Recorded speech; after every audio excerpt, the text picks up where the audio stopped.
Despite what their moms told them, they just aren't talented enough for radio.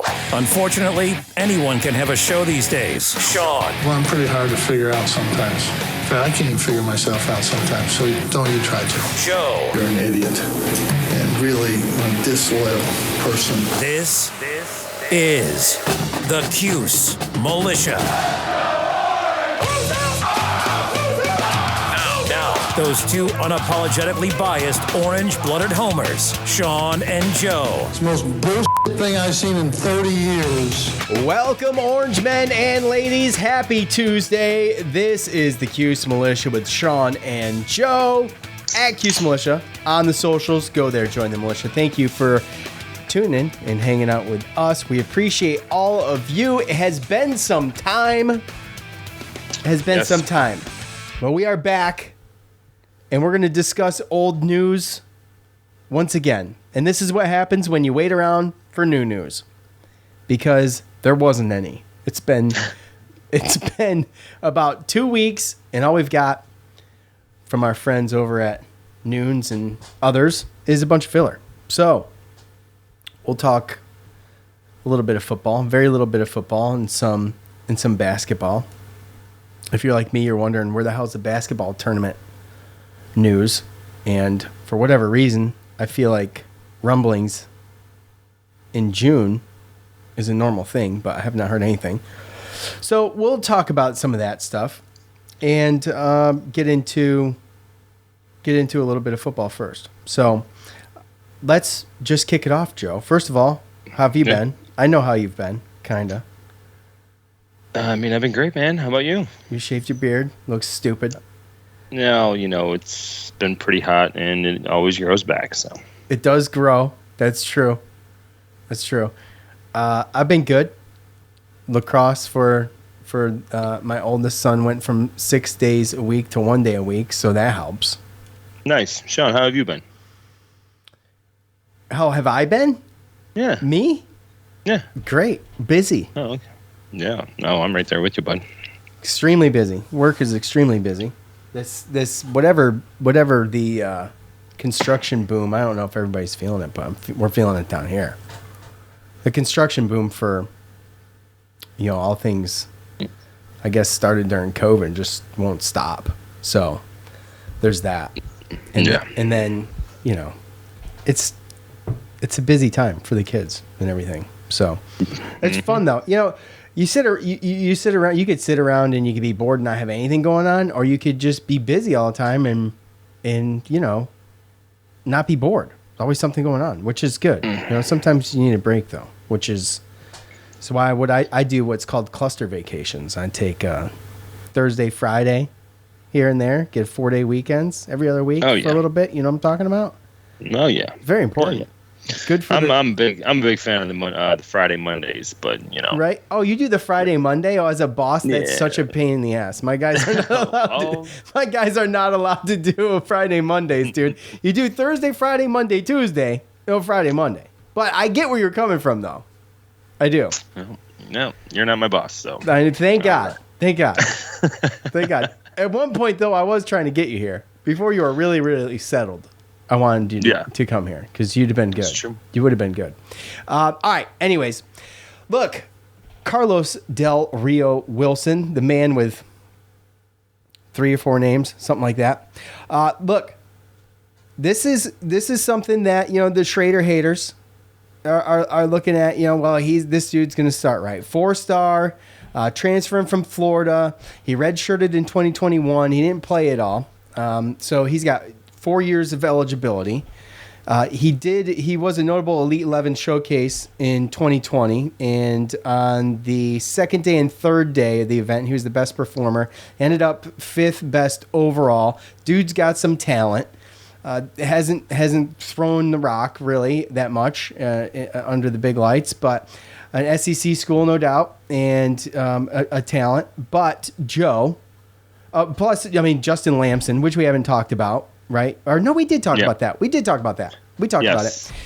It suffered a knee injury during practice, and it's going to require surgery. I have not heard by this point if he's had it or not, but It's going to require surgery. We don't know what the timeline for him looks like, but Del Rio Wilson, bro, is a true talent and is definitely going to be putting the fire under Garrett Schrader.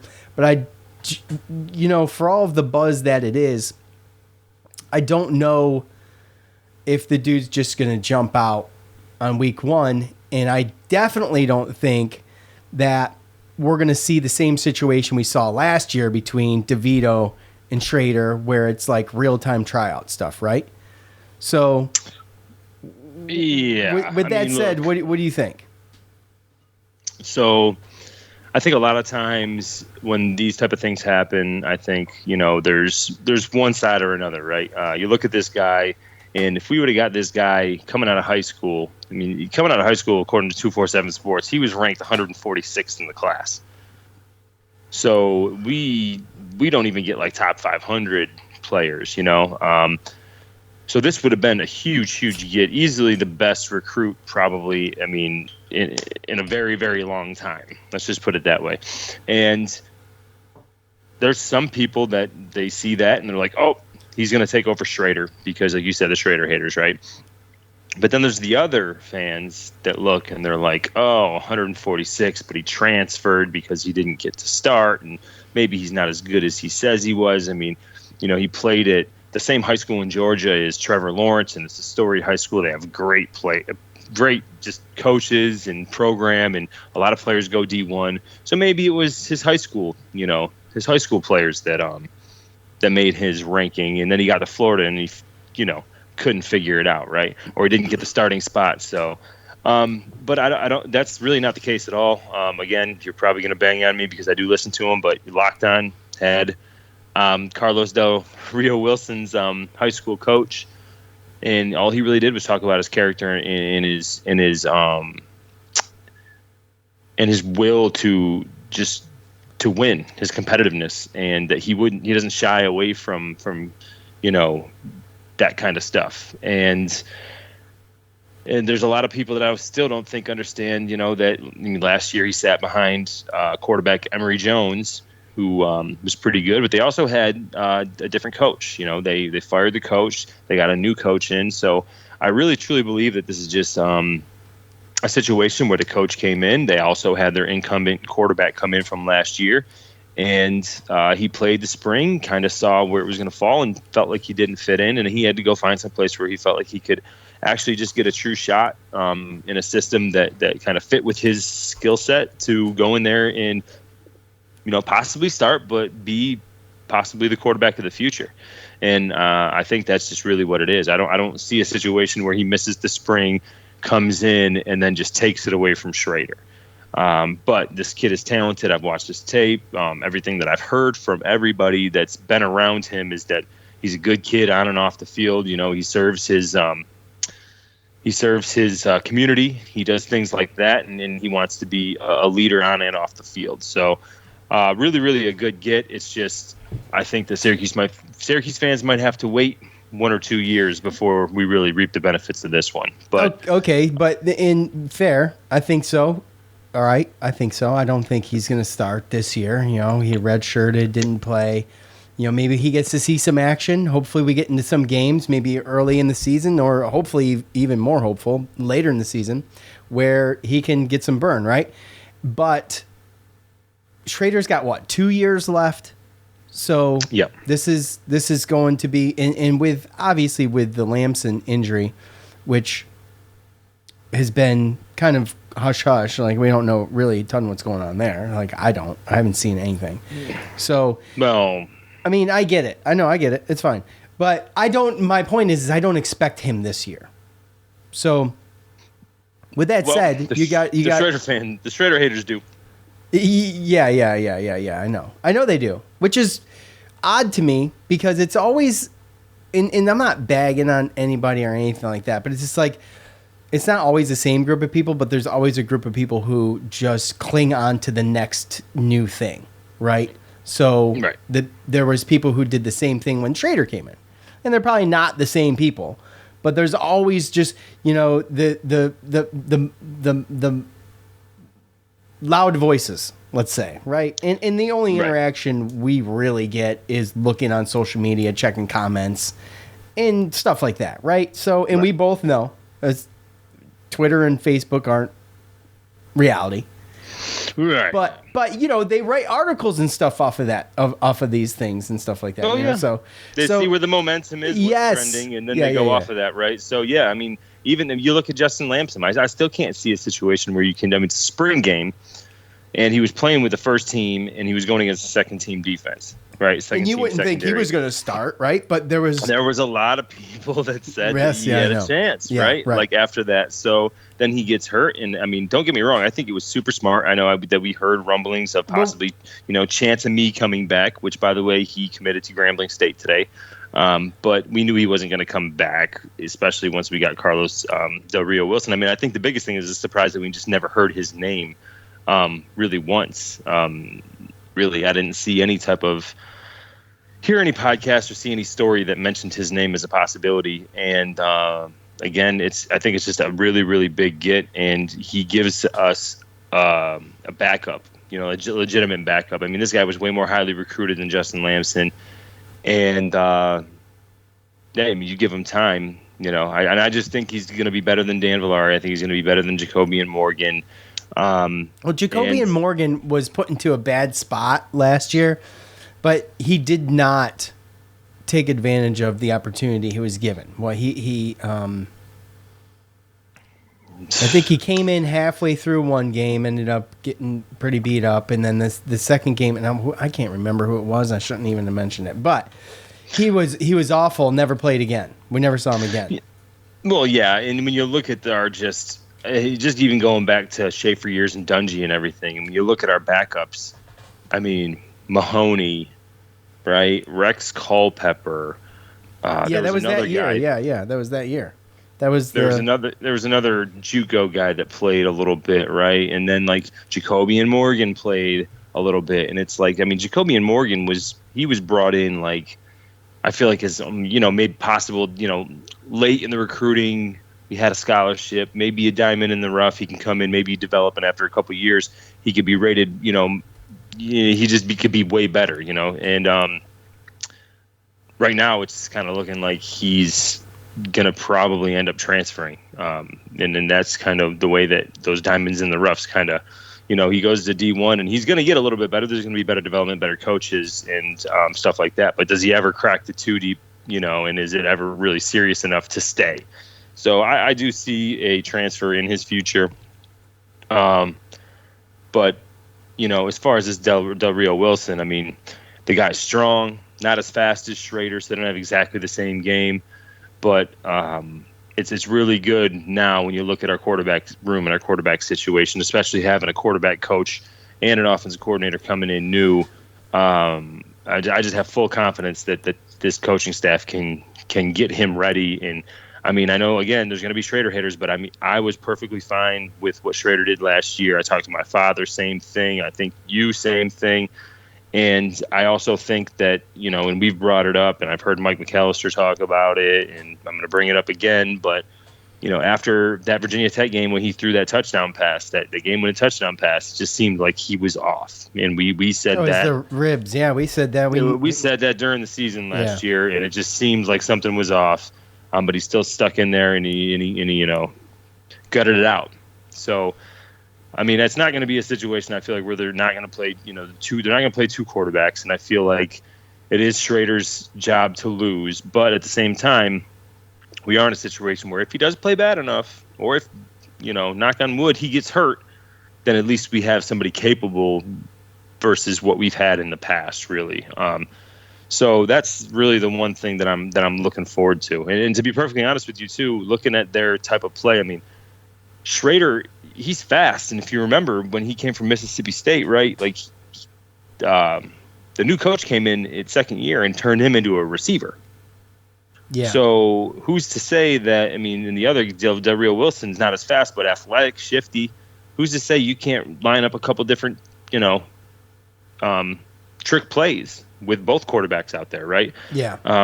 There's things like that you might be able to do. So you never know. But I just don't see a way that, unless Schrader completely just implodes and regresses versus, gets better than at all, then I just don't see a way where he is the starter. But the future is bright because this guy. This is it's padding. It's padding that we haven't had. We haven't had like a really decent backup quarterback in how long? It's been quite some time.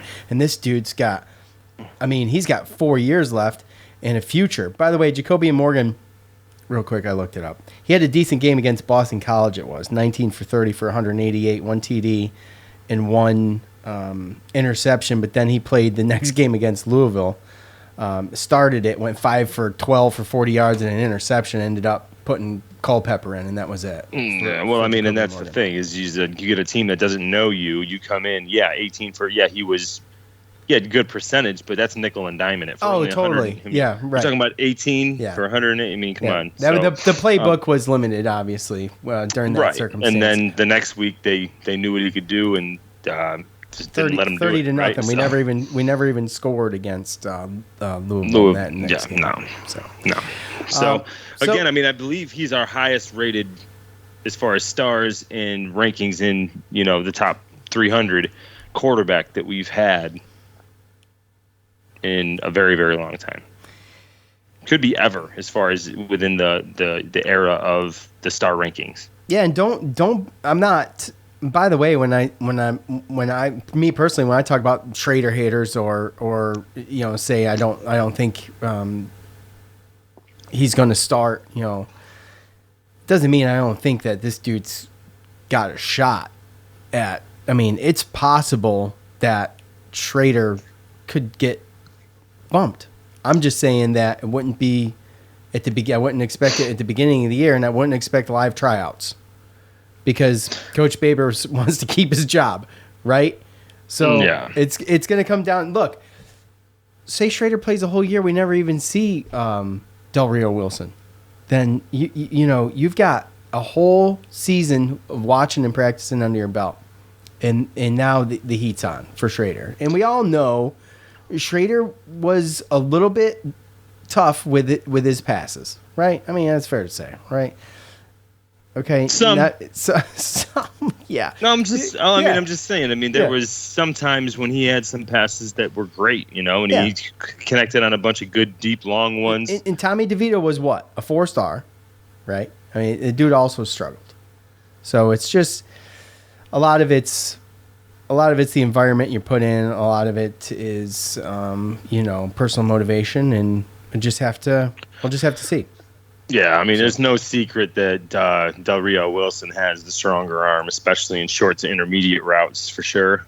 And it could just be overall. But the way that the coaches are going to have to look at it is basically, look at the stats that Schrader had last year on the ground as far as rushing and touchdowns. Is Del Rio Wilson that much better at passing? Is the gap between him and Schrader that much greater that they're going to kind of just completely take away Schrader's running? Does Schrader not even improve on the areas that he needed to improve on? Is he just going to stay stagnant? I would find that hard to believe. Right, but dude, he had a very successful year on the ground. He absolutely did. And the read option worked with a running back like Sean Tucker, and the way that Schrader runs, you can get away with that. You can get away with that, And I think that there was a bunch of times last year we talked about him possibly having an injury, but I think pretty much the combination of pass blocking on our line and our receivers and our play calling, I think didn't help him either. So, just by default of our line, most of our line coming back, and I think our receiver room got better and more experienced, and I think our play calling got a whole heck of a lot better on top of having his own quarterback coach. I don't see a way where Schrader doesn't come in and improve in that area. Exactly, that's what I'm saying. I don't see how that's possible either. So let's all just keep our powder dry. At least I'm going to. I'm gonna go with what I feel is obvious. So, but to have these two capable quarterbacks in the room, it's amazing, outstanding.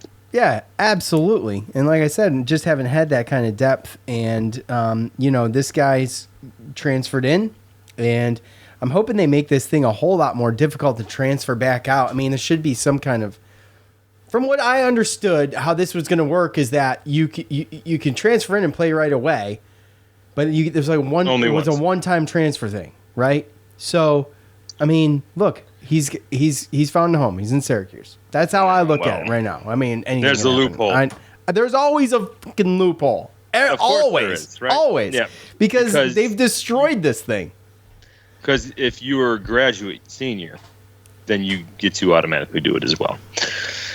So if you're younger now, that's not necessarily understandable, but that's not necessarily a bad thing at all. No, it's not. But when you add this to it, so now you have a freshman or a sophomore, or a junior that can do it once, and then they can end up getting get to 4 or 5 years, graduate, and then they have that one extra year where they can do it again. Right. Not awful, but I mean, again, he just did it. So if that's the case, he's stuck here for another 3 years before he can do it again. So exactly. All right, moving on to excited. Do I wish there was more news? Do I wish there was more? Even a press conference? Golly, I've never sat here and wished for a press conference like this in my entire life. Pull some clips and find something to talk about. But anyway, seriously, I get it. It's a lot of fun to listen to a press conference and try to read between the lines on, especially with Dino Babers, So Monir Hima, okay, Duquesne transfer center. We needed a center. Last time we talked, we were in rough shape. Behind Jesse Edwards, there wasn't much, right? We talk about Peter Carey. We've got him with, he hasn't been on the court much, had this knee surgery. I don't know what the condition is, and I guess we'll see, but we needed somebody to plug and play. So this is our guy. Duquesne transfer, a.k.a. Duquesne. I mean, how do you get Duquesne out of that? I'm seriously, is it in this country? Is it in this country? Of course it is. Okay. Anyways, Monir Hima, center, 6'11". He announced on Twitter, and he's a redshirt freshman as well. So he's got 3 years of eligibility. And it's in Pittsburgh, by the way. Okay. Who cares? He played about 10 minutes a game, averaged 1.9 points, 2.8 rebounds, 1 block a game. He's 240, as I mentioned, 6'11", 240. That's a pretty good size, and I like it. So, only getting 10 minutes, and with those numbers, doesn't seem. I'm just going to play this side of it right now. It doesn't seem very impressive to me, but I will say, actually, it's not terrible. It's not terrible, but he's going to probably need to be playing in the 12 to 15 minute range, I would guess, judging by what Jesse Edwards, his foul trouble was last year, right? So, a good size though, Joe, and someone to plug in if we need to. And I believe he's already getting into the system. Am I correct? Did you see that? Where did I see that? Yeah, he's already here. Yeah, okay, that's what I thought. Yeah. So, yeah, that's excellent. Obviously, we're looking towards, with being on the court in the next couple months and starting up in November for real. So that's good. He's going to get some time to acclimate himself with the guys and with the coaches. Yeah. So just fun facts. It's in Pittsburgh. Do you know what their nickname is? The Duquesne Panthers. It is the Duquesne Dukes. Oh, nice. Which probably makes you like them even more. Yeah. Right. But yeah, so this one is tough to look at because when you look at their team, he only had 10 minutes, and their starting center last year, as far as Duquesne goes, when he was there, was a 6'7" guy. But he scored double digits. He scored double digits, and Duquesne ended up going 6-24. So they were literally dead last in the A-10. They only won one conference game. And that might have been a lot about just the fact that they needed people that could score a little better and more efficiently on the floor. But we did talk about this. Is he a stone hands? Is he a Chuku? Is he a stone hands guy? I see. I haven't been able to delve that deep because that would be just a painful investigation, I feel like. But just is a situation where we talked last time when we lost Ballard. That transfers know that Jesse Edwards is going to start. He's going to be here at least this year, if not next year as well. So centers that are trying to transfer aren't going to come to Syracuse. It's just not going to happen. So we knew we were going to end up getting stuck with a guy like this. So the positive is that I would rather have him than rely on Peter Carey or possibly a undersized Marquise Brown to fill in center position when Jesse Edwards isn't there. Malik Brown. Sorry, Malik Brown. Sorry, messed that up. You're good. That's your guy too, by the way. I know, but I was thinking football. NFL draft just went through. Marquise Brown, Hollywood Brown got traded. Gotcha. Anyway, so as far as a backup, I mean, you never really know. You don't know what defense they ran. Maybe our guy, maybe our coaches looked at some film and said maybe, with his size and everything. I mean, let's be honest, right? Jesse Edwards doesn't get in foul trouble. How many minutes a game is he playing? 40. 35 to 40, right? So he's not even going to average 10, as long as Jesse Edwards stays healthy and stays out of foul trouble. He's not even going to average 5 minutes anyway, right? I think he's a 12 to 15 minute guy. I do. I understand where you're coming from. I just don't see Jesse Edwards not getting in foul trouble.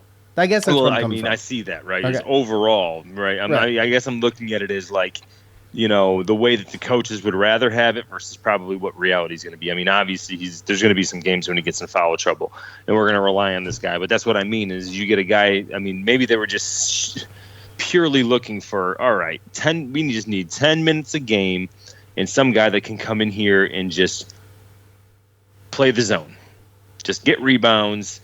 Rebounds. Make the other team take tough shots, right? Yeah. I don't even care if you get 4 fouls in 10 minutes, right? Like you just want somebody in there to clog the middle. And maybe his skill set and with a little bit of coaching, he can be that guy. Now, I'm not going to say that it's going to be pretty, and I wouldn't expect any scoring whatsoever. I don't know what his hands look like. I don't know what his footwork looks like. I don't like any of this because at the end of the day, I say all this and we get this big body, and it still could be to the point, well, guess what? Malik Brown's the best guy anyway, and we don't even see this guy. And that could be true. But we always knew that this was the type of guy that we were going to end up getting. And sadly, it's unfortunate because we're in this position because we have a good center, right? We're in this position because we don't have a center that's average, and maybe this might be his senior year. So this guy can come in and definitely start next year, right? Because then we might have better looks by more talented players, or at least players that got a little bit more experience and a little bit more proof of what they can do on the court. But getting this guy in, big body, we'll see what happens. We had a scholarship. I think we used it in the right area, and I mean, all we can really do is wait and see. But all in all, it's looking up. I mean, everything's looking up.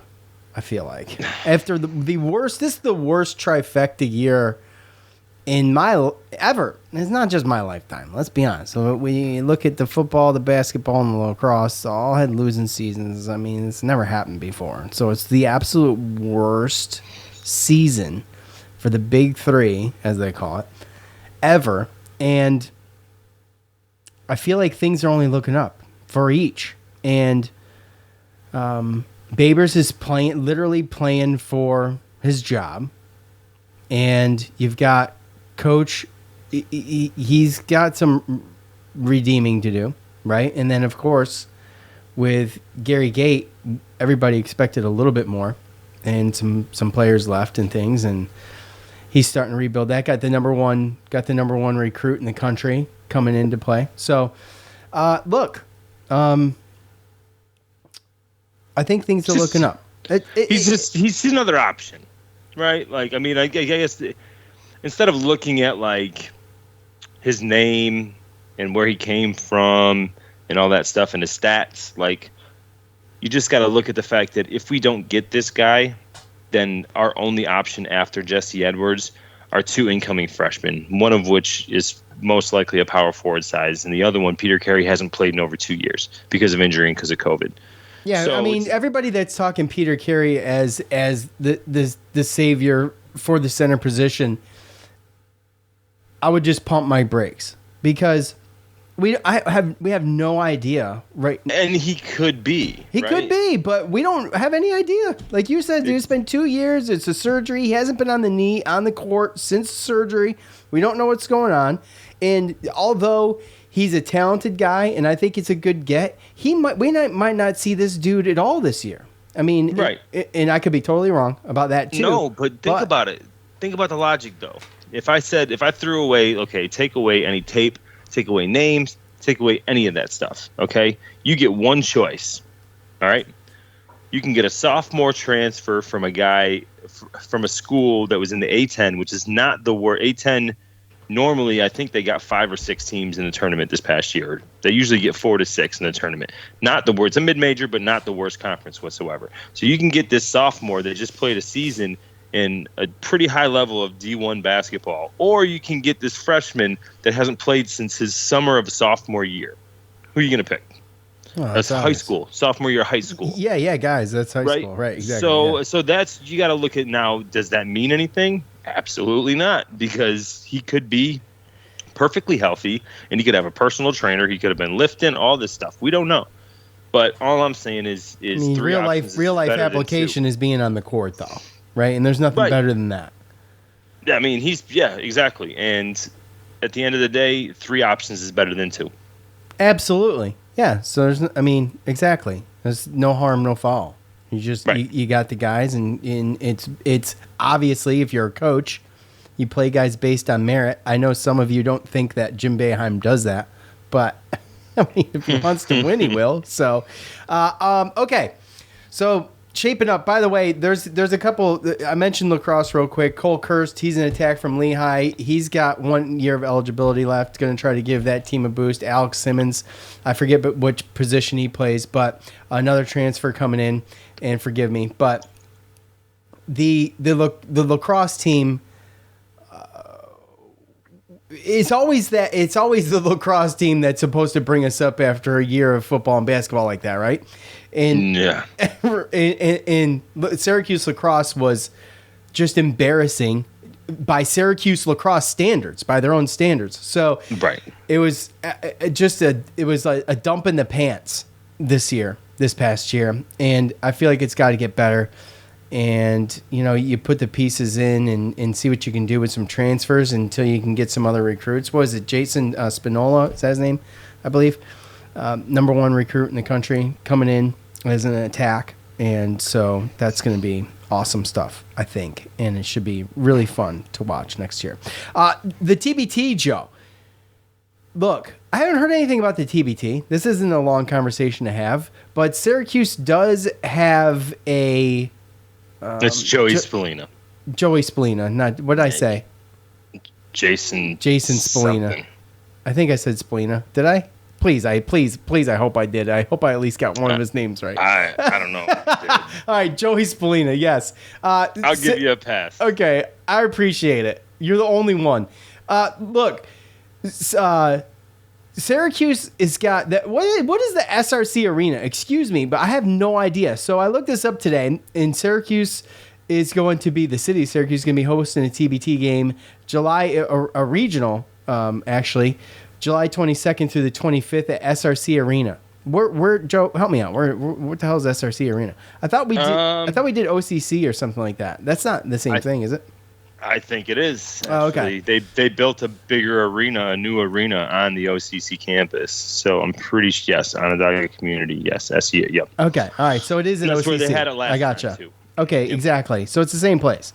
It's just renamed or whatever. Just like the Dome, which we'll still call the Dome because it's the Dome. By the way, exactly. You can call it the Burn Dairy Dome. I'm still going to call it the Dome. Yes. So anyway, no news on the basketball tournament front. I'm a little bit disappointed in that because if you listen to the show for any amount of time, that produces more content. And we love coming here and talking about the TBT. And as you know, as the reigning champions from last year, love to talk some TBT and see what they come up with this year. I don't foresee our boy Eric Devendorf on the court. See him more as a sideline guy. But, I mean, I don't know. We'll see. I haven't heard anything. But, he wanted to win the damn thing. He goes out on top, wins the damn thing. He didn't play a ton. He knew his role. He knew his role, and his role was recruiting. And his role was a little bit of coaching and recruiting. A lot of recruiting, a little bit of coaching. And they won the damn thing. And we knew that there was the year to do it, right? Just a fantastic. They were, right? Yeah, just a fantastic. It's going to be interesting, right? So it's June 7th today. And it starts July 16th. So the stories are going to be coming out here very, very shortly. I'm pretty sure that the application and all that stuff is open. Obviously that's going to be our region. We're going to have, at least 1 or 2 home games there. Looks like 3 if they can pull it off. 22nd to the 25th. Maybe not. Maybe it's 2. It's 3 days. It's 3 days of games there. But yeah, no, we're going to see him coming through, and it's going to be interesting to see because I think that last year, plus with coming out of COVID, and then I know that we had some, players that were like still kind of back and forth in between. Am I in the NBA? Am I not in the NBA? That kind of stuff. And I mean, you got to be 1 year separated, right? I don't even think you have to be 1 year separated. I just think it's a situation you where can't be enrolled. You can't be on a team. You can't be on contracts for the NBA. Right. Other than that, and in other years we've had Trish and we've had other players like that, but they brought in the Kiefer Sykes and they brought in, the Tyrese Rice. They brought in some good players, and now they're orange for life. And are they going to stay? Are they going to be? But are they going to be it's going to be the new overseas elite. Yeah, but Kiefer Sykes, he got an NBA contract. He got an NBA contract off of this last year. I mean, he was playing. G League all year. That's a recruiting tool, man. Yeah, 100%. It's a recruiting tool, and on top of that, we just won it. So, is that going to bring more attention to some of these other players that might want to play in it? I mean, honestly, I'm just waiting for the day when Carmelo Anthony's that's exactly what I was just going to say, bro. I feel like he gave us one great year, okay? Come back and give us one more. And I don't give a shit. Let it be the TBT. Tournament. Yes, please. Give us one more. I mean, obviously. And he doesn't owe us anything, right? He doesn't owe us anything, right? God, he's got an NBA Hall of Fame career. He's going to be a Hall of Famer. And he's got the 2003 championship, which I'm going to stop celebrating because we're approaching 20 years. Look. Stop it. Stop it. Come on. Give me something else. Okay? Bro, I can't do this. First of all, it makes me feel old. I don't care. First of all, it makes me feel old. 95 years old, and he's only seen one. Okay? So I think we can hold on to it a little bit longer. 20 years, bro. 20 years. Okay? Yeah, well, imagine 60 years prior before that. Nothing. Oh, it'd suck. By the way, the Syracuse Nationals have won some championships, right? Does that count? No. Oh, damn it. Oh, I'm sure it does, actually, yeah. No, it does in the history books, bro, actually. Yeah. It does. Yeah. But anyway, modern era here, we're talking. Look, I'm just saying I want something else. That's all. But back to what the hell we were talking about. Carmelo Anthony will play in the TBT eventually. You know he will, dude. Dude. You know he will. It's in my For Boeheim's Army. Well, in my head, I'm like, okay, like he could handle this, right? Like, I mean, he takes such good care of his body anyway. You know what I mean? Yeah, he hasn't aged a bit, that dude.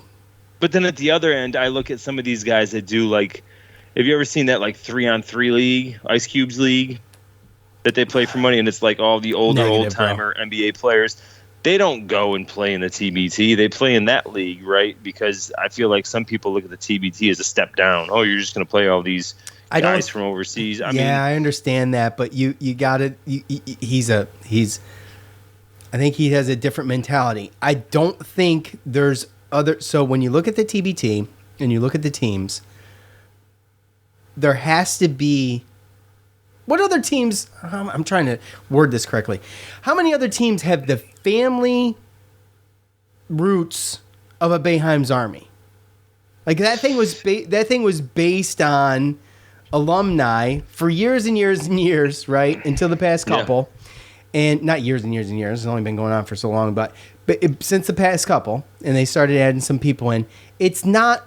I don't think it's about the money to him or the fame or anything like that. It's going to be about going back in and being able to put orange back on and go out there and play under the Boeheim's Army banner and try to win another championship. That's all it's about. Yeah, I mean that's what he's the mellow center. Right. He's always came back and given to the community. He's done, things with Jim Boeheim, as far as fundraising and stuff like that. So yes, absolutely. I would like to think that that's something that he would do. And it would be awesome if he did it. It would be cool. Just don't know when it's going to happen. But as TBT news comes in, I will be making notes. We will be planning shows, and we will talk about it because the good Lord knows that will give us content. No, and you know what? That does not exist right now.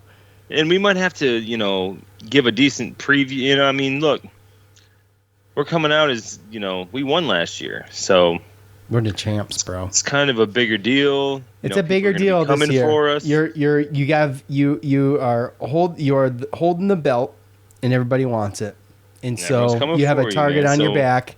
So you got to build something that's bigger and better, and it's not going to be easy. And what a fantastic tournament it was last year. Not just because we won, but the games that they won were amazing. They've had some in the past, but still we're going and winning. They've had some great comebacks and stuff. They absolutely have. The way that whole tournament culminated last year was just... It gives me chills talking about it, dude. It's so, awesome, I mean, we might owe them at least, our side of the bracket preview, or at least our region preview. Look at some of the teams that we can play around with it. And the problem is me, I'm not an NBA guy, so it's tough.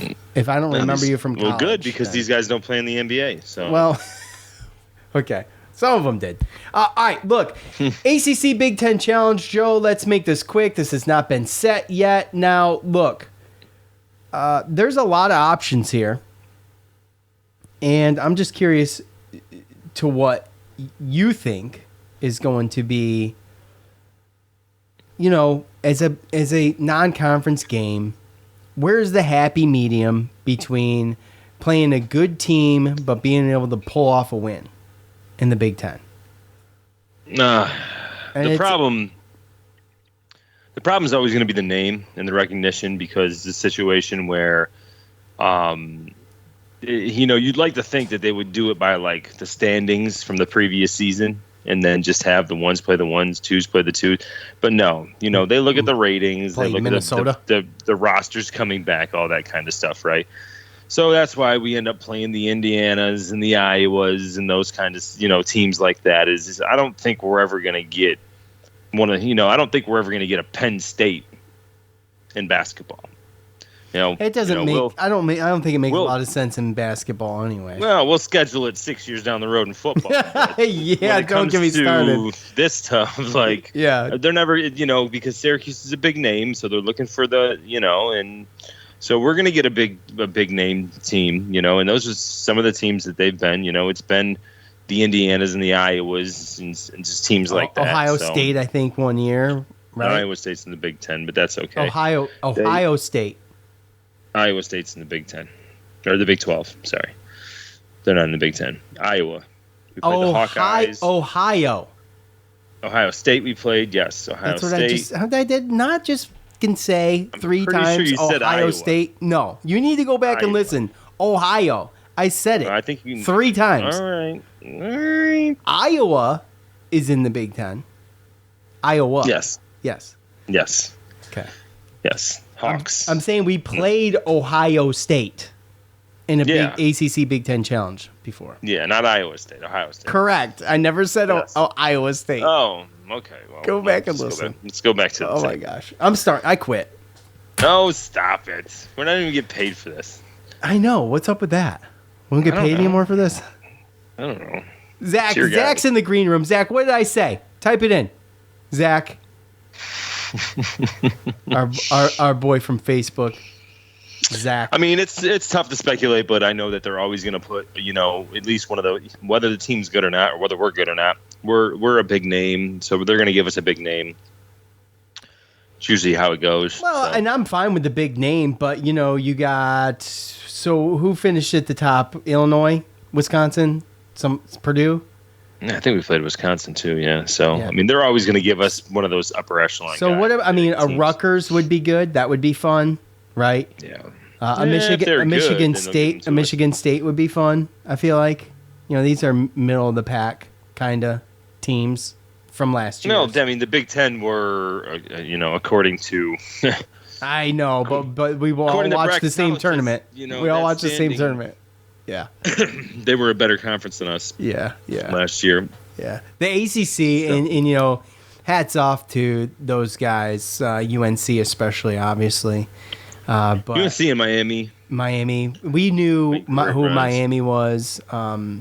Just a tremendous comeback team as far as comeback teams go. Miami was one of the best last year. Yeah. And they held their own, and of course Duke, but no one predicted much less. Well, yeah, no one predicted much less than what they finished. So, all right. So answer the damn question, bro, so we can move on.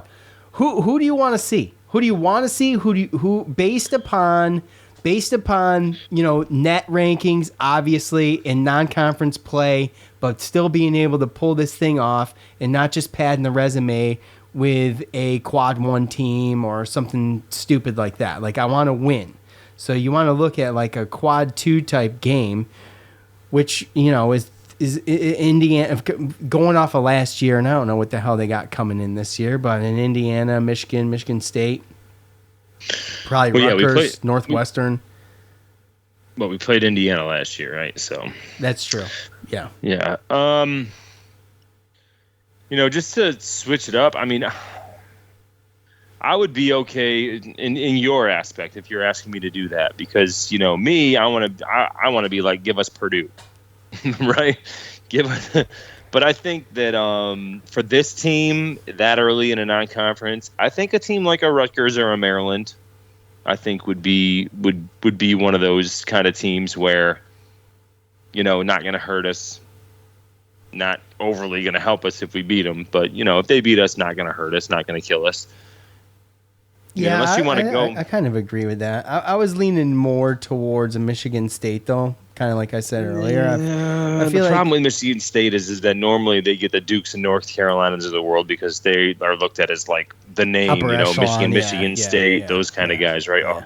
We got the Ohio State the one year, so you never know. And you'd like to think that they kind of rotated out. That's why I wanted to pick kind of another team. And I know that Rutgers has kind of been up as well the last couple of years too. So I can see a situation I'm cool with a Rutgers, Maryland. I want to see something different though. Yeah, I would say I'll go with you on Rutgers. I'll take Rutgers or Michigan State. I feel like those would be two good ones. So we'll see what happens there.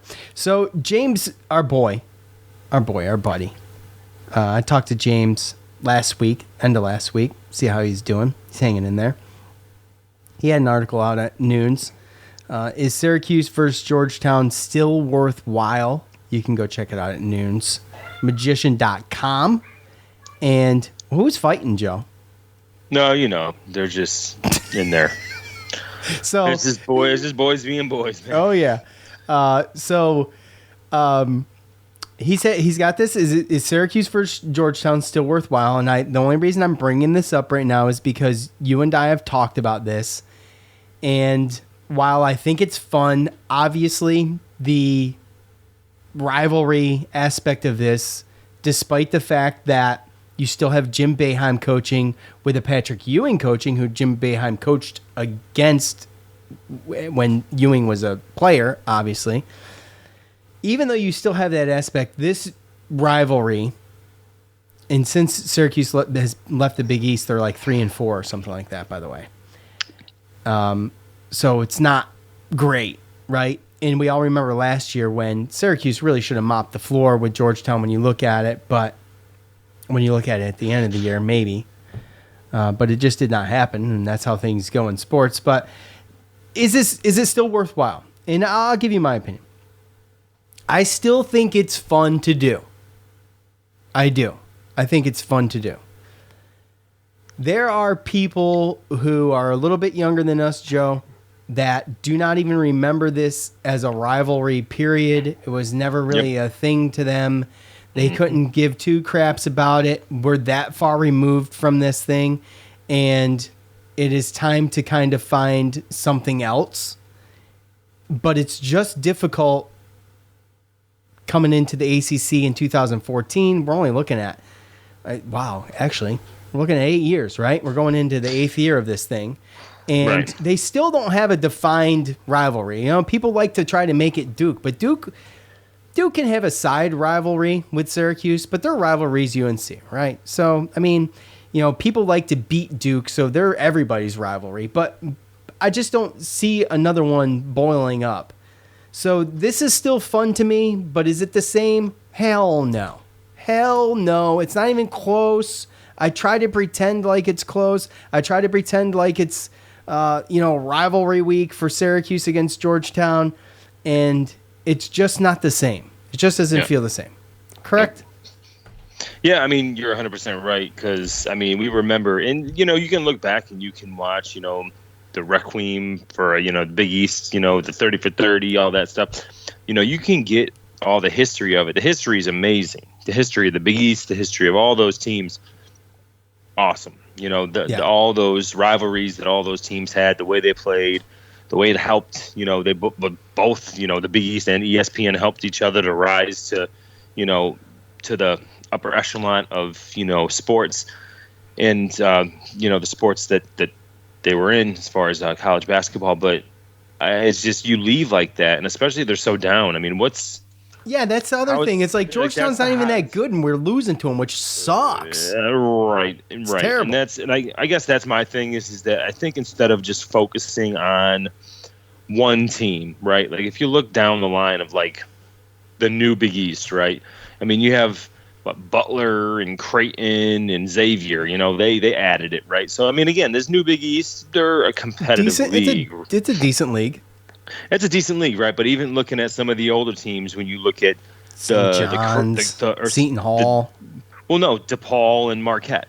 Oh, okay. We played against DePaul and Marquette when we were in the Big East before we left, but they weren't always there, right? I mean, I remember playing against Wade, having some tough games against them. Right? What's that? Yeah, they were near the end when all those other, you know, when the Boston colleges and Virginia Techs and all of them left to go to the ACC before us. They added these other teams, right? Now, like, and even South Florida back in the day, but they left too. That was all towards the end, right? It was an entrance exit, right, for South Florida. But me personally, what I would want to see is I would like to see kind of a rolling. Don't just make it one or whatever team, but I mean, I'd like to see you have one Big East non-conference game a year, and you rotate it between Georgetown and Providence and Seton Hall and St. John's and UConn and Villanova. Maybe you have two. You know, because there's been times in the history where us and Villanova. I mean, Villanova is very storied. UConn, St. John's, Seton Hall. There's always been times. I remember with Terry DeHare with Seton Hall. You know, St. John's, UConn, Khalid El-Amin. Like, I mean, there's always been a time when one of those six teams has been really, really good. And I feel like, you know, whether it's one game or whether it's two games, I think we roll it. Just make sure that you always kind of give an ode to the old Big East and play one of them. Right. You know? But, and we still have. It should be.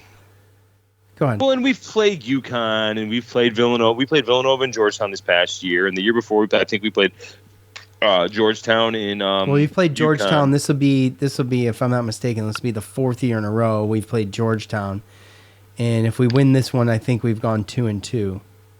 But right, and I know we played St. John's a couple years ago too. The year that Mike Hopkins had to coach when Jim Boeheim had to sit out. I think it was King Christmas this last year. Yeah, but I don't remember the last time we played Providence and Seton Hall. I don't either. Those would be good games. So, I mean, yeah. So I think that, you know, whether it's one or whether it's two, you know, just you give your ode to the old Big East and just kind of, you know, rotate it. Don't make it just one or anything like that, because there is no more just rivalry with any old Big East team. right? It's just, it was what it was. It was history. It was awesome, but it's not the same anymore. And so instead of just making it about one or two teams, I think that we should just make sure that, we give the respect of, playing one or two of those Big East teams and bringing back some old memories when it comes to that stuff, Yeah, and we have, like, in the ACC, maybe Syracuse just needs to rekindle, and it is there. Like, I feel it, me personally, I feel it when Syracuse plays Pitt or Syracuse plays Notre Dame. Those to me are, like, very good, decent rivalry games. The Syracuse Pitt thing, you don't want to try to pull the thing out of nothing, but there is a rivalry there. I feel like the whole Prentice Hub Joe Girard thing out of Notre Dame is fun to watch. Right, we've had some tough games with both of those teams, so you can take what you used to have and rekindle it in another conference. There's no doubt, because all those other teams already have what they've built before. You know what I mean? Yeah. Yeah, well, you can't build a rivalry in 9 or 10 years with new teams anyway, right? So that's why we look at the Boston Colleges and we look at the Pittsburghs and the Notre Dames, right? But realistically, rivalries are made nowadays, especially they're made by just great games and great players. It's competition. It's a little bit of competition mixed with a little bit of aggression. Yeah, but there's so much turnover now, right? I know, and that's just it. Think about back in the day when, you start watching Syracuse, Georgetown in the 80s, right? You get fist fights. I mean, dude, it was so much more physical back then with so much less repercussions. It's so unacceptable now to be physical like that. But that's what I'm saying. That's what causes it. You hate somebody. Like, Georgetown hated Syracuse. They hated Pearl Washington. And we hated Patrick Ewing, Alonzo Mourning. We hated all those guys. But I think that old rivalries are carried by fans. And yeah, but those fans are old, like us. But, well, yes, but you still have North Carolina Duke that's going to be carried on through fans, right? Because of the lore. But at the end of the day, you talk about the actual teams, right? Like, starting next year, right? You're going to have John Shire coaching against, what's his name? Herbert Davis, right? Hubert Davis, whatever, yeah. Right? And you're going to have a brand new Duke team. You're not going to have a brand new North Carolina team, but you're going to have very few. And Hubert Davis did a fantastic job, by the way, with that team, obviously. And you're going to have a majority of the North Carolina guys back, right? But then you're going to have all these Duke guys back. I think Baycott is coming back. Is this guy ever going to go anywhere? North Carolina's whole team is coming back. But my whole point is that imagine back in the 80s when you have Boeheim and John Thompson. You've coached 10, 12, 15 years against each other. And back then, people came in. You're playing for 3 or 4 years, and you're playing at least 2-3 times a year. So imagine these same players and the same coaches playing each other 4 years, and they could have played each other possibly as much as up to 10 to 12 times. That right there is what makes rivalries. That's where you get the punches and the this and that, because you played somebody enough to actually have him annoy you to the point or piss you off to the point where you hate them. Exactly. Nowadays, it's 1 or 2 or 3 games before there's a whole roster turnover. Well, there's this, there's that. Yes. I mean, that's what it is. All you get now is fans oh, is Buddy coming? Oh, Joe Girard, he's been there. Trevor Cooney, he's been there for 8 years. Oh, this is you just have fans that are but they don't hate him. It's just some guy that's just been around for a long time. If you're a really good player, you're only there for 1 or 2 years, and then that's it. The rivalries were made because even Patrick Ewing played 4 years. Yeah, they all. I mean, Billy Owens didn't. I don't think, but most 3, of I mean, most of those guys did back then. Imagine how frustrated and pissed off you get playing against Patrick Ewing for 8 to 10 games throughout 4 years. You just developed. It's a developed thing, and that's what I'm saying. Yes. And also, they were both really good freaking teams. Mm-hmm. They were always good. You're actually playing for something too. Yes, yeah. I'm not trying to be negative here, but it's we've kind of been in a slump, and we've pulled out some tough games. But to Joe's point with Georgetown, no, not against Georgetown. But to Joe's point with the turnover, it's just a different game these days. And I just feel like the only way, and like, look, you can't have a rivalry with Duke when every time you play them, they beat us by 20 points. I mean, that's just not a rivalry to me. That's just frustration. That's just the day I dread. Okay?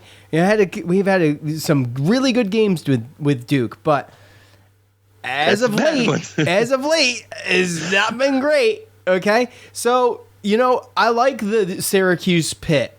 I like the Syracuse Notre Dame. And that's, Syracuse Boston College is, to me. It always has been, except for if it was football, right? So I just feel like that, you could build something, but going into our 8th year, being in the ACC, it's difficult.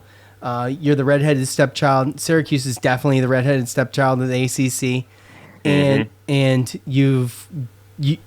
a rivalry isn't something that you force. It's not something fans make. It's something that players make. It's something that the game makes. And it's just a different game. When you talk about Duke, UNC, like Joe said, it's the lore. These teams are like I can't remember what the record is, but they're like separated by like one game and like 5 points. Right? Yeah. So that is a rivalry, okay? We look at college basketball, and you don't have anything close to that. And I hate to say it, but you probably never will. And that's, I think those days are over. Yes. And that most of that was created through those days that we're talking about, but you're looking at blue chip schools in those times when Krzyzewski took over and built what he built, and obviously did a fantastic job. But you're looking at a whole different level of play with that. And really what we want is just something to talk some trash about and have some fun with. Cling on to, right? Yes. So for me, it's Syracuse Pitt, Syracuse Notre Dame. I feel like are really good games. Syracuse Duke will be fun when Syracuse can pull off an upset. I mean, the Syracuse upset at Duke, when Duke was ranked number 1, and they had never lost to an unranked team ever. That game, when Syracuse won that game as an unranked team going into the Cameron Indoor, playing number 1 Duke and beating them, is does not create a rivalry, but that does create an amazing moment. In a moment you can rub salt into the wounds of Duke fans forever, because the likelihood of that ever happening again is slim to none. Yeah. And then they kick your ass the next 3 or 4 games. And that's not a rivalry. Right? Exactly. And get your popcorn, because there's going to be more change to come. There's going to be a lot more change in the future. And another thing about Georgetown, really, like the back and forth, like, I'm sorry, but like, I want a rivalry where I want to go to that game, right? I want to go to that home game. I want to go to that away game. I want to be able to feel like both sides. Like, again, like you said, we're never going to get that. But I mean, even with Georgetown, like, I'm not going to DC to watch a game. I'm probably never going to step foot in the city of Washington, DC. So at the end of the day, I'm good. I think it's over. What's gas in DC? What's that? What's gas in DC? $8 a gallon. No, they all drive electric cars. So we're not. Okay. Yeah, that's fine. So, yeah, I think it's dead, man. I think it's dead, and I think a lot of rivalries are dead unless you're talking about the lore of other team. The Texas, Oklahoma. It's just nostalgia at this football. point. Yeah.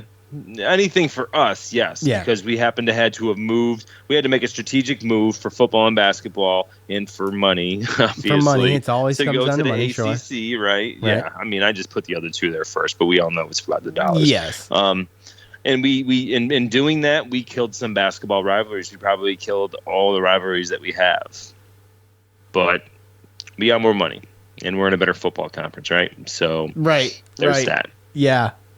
Look, it was going to get blown up one way or another, So we had to figure it out. Otherwise, we'd be in the Conference USA right now. So, or the American Athletic Conference, winning that shit, playing against Houston and South Florida. Sounds fun. So yeah, look, to what you just said, I love being in the ACC. I have no qualms at all with leaving the Big East and coming to the ACC. You know, here we are almost at 8 years separated from it. I'm fine with it. I think it's 9. I thought it was 2014. I think it was 2013. Oh, you're right. You know, it's been 8 full years. So we're going into our 9th year. You're right. So I'm fine with it. I did have a problem with it at first, but I understood it, and I thought the opportunity was great, and the opportunity still is great because at the end of the day, I feel like that the ACC basketball conference is probably the best in the country and has been. And I also think that despite what people want to call a down year last year or even the year before, I feel like the ACC football conference is a conference that is on its way up with a number of different teams, and it's competitive and it's fun to watch. And there's also, you know, we forget about Louisville too, by the way, old Big East team, but that's another good one, by the way. But I just don't feel it.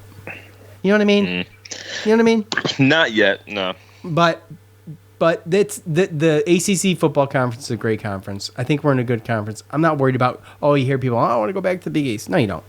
No, you don't. No, you don't at all. No. No, you don't. It's okay. We have moved on. It's not going to happen. What we need to do is win. You know how you create rivalries? Win, baby. You win. Okay? When you win, you put a target on your back, and you have people that want to beat you. And when people want to beat you, things get dicey, right? Yep. And that's why Duke is a rival, has a side rival. That's when the magic happens with everybody. Baby. Exactly. That's why Duke has a side rival with every other damn team in the ACC because everybody wants to beat Duke, and everybody hates Duke. So, anyways, okay, Joe, let's wrap this thing up. Let's do it. Do you have any look? I said look like 3 times in the past 30 seconds. Looking right at you. Buddy Jimmy Cole doing NBA workouts. I mean, this is good. Buddy killed it. What did you say? What was the stat you gave me? No, so I mean, I watched. There was one game that he had. There was a little, I guess, like there were some games before the combine to try to get to the invite to the combine. He had one game where he went off, had a really good game, didn't get an invite to the combine, but I guess there was rumors and some to do on SportsIllustrated.com and Nick's page. Instead, he did a workout where he hit 71 of 83s, which is ridiculous, but I'm assuming they're unguarded. But again, that's still ridiculous. So it's still ridiculous. Yes. Jimmy and Cole aren't gonna get drafted. And if they don't, they can still do the NBA Summer League, right? And maybe get an invite later. Possibly correct? to the Summer League, and then possibly G-League. get signed to the G League, and then if not, then overseas to make money. So I think they all have a future with professional basketball. It's just I think Jimmy's overseas. I think Cole's most likely overseas, although I could see him possibly getting in the G League.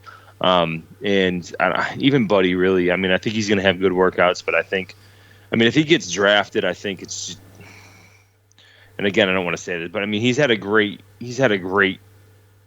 career, you know, and he continues every year. He's gotten better. I felt like and if you're a scout that looks at that and you see his shooting, I mean, I could see some teams that could see a particular use for him. So there might be, if anyone gets drafted, it would be Buddy in the second round. But if I had to guess, I'd say that none of them are going to be, and possibly all 3 might have a chance for Summer League because of Jim Boeheim's name. I think he might be able to squeeze it in there, but I think the only person that realistically has a shot at getting a contract into the G League and playing for a team and possibly having an NBA career is Buddy. But it would only be, you know, most likely off the bench, 3-point shoot, you know. In the G League? 3 points. Okay. I mean, off the bench in the G League to shoot threes. With. Okay. To begin with. All right. He's going to have to play man-to-man. That's it. No, okay. Well, I mean, by the way, Syracuse basketball is moving in that direction, I think. We talked about this. But we'll see what happens with that, since you brought it up. But, you know, if Cole, let's say Cole doesn't get a contract overseas or in the G League, should he have stayed? Oh, absolutely. Right. Obviously, that's a dumb question, right? Absolutely. I mean, and if he doesn't, then you know what? The tournament. The TBT. I don't even know. Here we go. Yeah, but still. Of course he could. Of course he could. But I mean, you don't go from. I don't know if the draft is before that or not, though. I don't know when the draft is. Oh, true that. So. True that. No, it's after. It must be after. I don't know. Yeah, because that's July, dude. It's got to be after, right? It doesn't happen that quick, does it? I don't know. Okay. Maybe it's end of June. I think it's end of June. As someone who does not watch the NBA, I have no place to even. Well, you know what? To even speculate because I do not care. I'm just happy that you're acknowledging that the NBA is a league at this point. That's all. Okay, well, you got me. Touche. Yeah. Well, that was fun. It was. I miss it. I missed it too, Joe. I miss it. We just don't. It's just not a ton to talk about. And, I have gotten some DMs. I have gotten some text messages and things like that. And, the closer we get to the TBT, the more active we'll get. It's just waiting for some news. And there just hasn't been a ton. I feel like it's like COVID year all over again where, I don't have time to create content. It has to be created for me so we can talk about it. And Joe and I try not to talk too much about any of this stuff before we come on here, which is what creates the show. So if there's not a ton to talk about, then there's not a whole lot going on, and we just can't make stuff up, even though we kind of did today. Yeah. A little bit. But it was fun. It worked out. So, all right. We've got the TBT. We've got football, hopefully closing in soon. Love to have Tyler on. Love to have James on. I know it's the same cast of characters, but it's fun and it works. And who knows? Maybe we'll try something different with the TBT this year, which would also be fun because, we are